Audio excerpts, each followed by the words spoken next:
26 তারিখ দুপুর 12:45 ঘটিকার সময় ভিকটিম টিটু সর্দার এবং তার লোকজন নিয়ে এই যে ভিকটিমের সন্ধান করে এবং এক পর্যায়ে তারা জনৈক মেসুউদ্দিন মোল্লার বাড়ির পূর্ব পাশের বসতঘরে বাথরুমের সেফটি ট্যাঙ্কের ঢাকনাটির অবস্থান তাদের দেখে একটু সন্দেহ হলে তারা ঢাকনাটি উঠায় এবং ঢাকনাটি উঠিয়ে তারা দেখতে পায় যে এখানে ভিকটিম তো এবার লাশ রক্ষিত আছে, নিমজ্জিত অবস্থায় আছে। তো এই ঘটনার পরপরই যখন থানা পুলিশকে খবর দেওয়া হয়, তো আমাদের থানা পুলিশের একটি টিম ঘটনাস্থলে উপস্থিত হয় এবং ভিকটিম তো এবার লাশ সেই সেফটি ট্যাঙ্ক থেকে উদ্ধার করে আয়েশা খাতুনকে অ্যারেস্ট করি আমরা, অর্থাৎ ওই ভিকটিমের চাচি হয়। তারপরে হলো নাসিমা বেগম, আর হলো আসিফ ব্যাপারী, এই তিনজনকে আমরা প্রথমে নিয়ে আসি। তো নিয়ে আসার পরে আমরা নাসিমা বেগম বিজ্ঞ আদালতে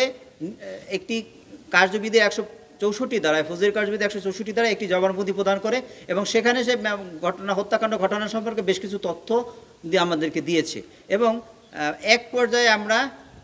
নাসিমার দেওয়া স্বীকারোক্তির মোতাবেক আমরা শাহনাজ বেগম, যে বাড়ি থেকে মূলত এই লাশ উদ্ধার করা হয়েছে, শাহনাজ বেগম স্বামী হলো দেলোয়ার মোল্লা, তো তাকে আমরা গ্রেপ্তার করি এবং গ্রেপ্তার করার পরে সে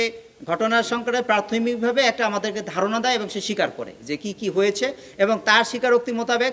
ওই যে ভিকটিম তৈয়বার কানের দুল ছিল, তো সেই দুলটি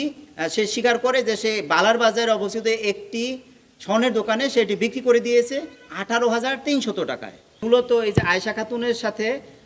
আয়েশা খাতুন স্বামী শাহান শাহ, এর সাথে এই যে টিটু মাতবর, এদের একটা পারিবারিক একটি দ্বন্দ্ব আছে এবং পূর্ব থেকে এদের ঝামেলা ছিল বিভিন্ন বিষয় নিয়ে। তো এইটা একটা ক্ষোভ ছিল এবং একই সাথে এই যে শাহনাজ বেগম যার বাড়িতে খুন হয়েছে, এরা পরিকল্পনা করে মূলত এই যে 24 তারিখে এই ঘটনাটি ঘটায়। 24 তারিখ সন্ধ্যায় কিছুক্ষণ আগে একে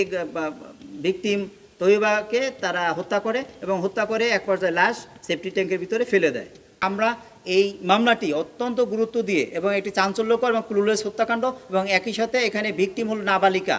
একেবারে অল্প বয়স্ক, 6 বছর বয়স, তার বিষয়টিকে আমরা মাথায় রেখে আমরা তদন্ত করেছি।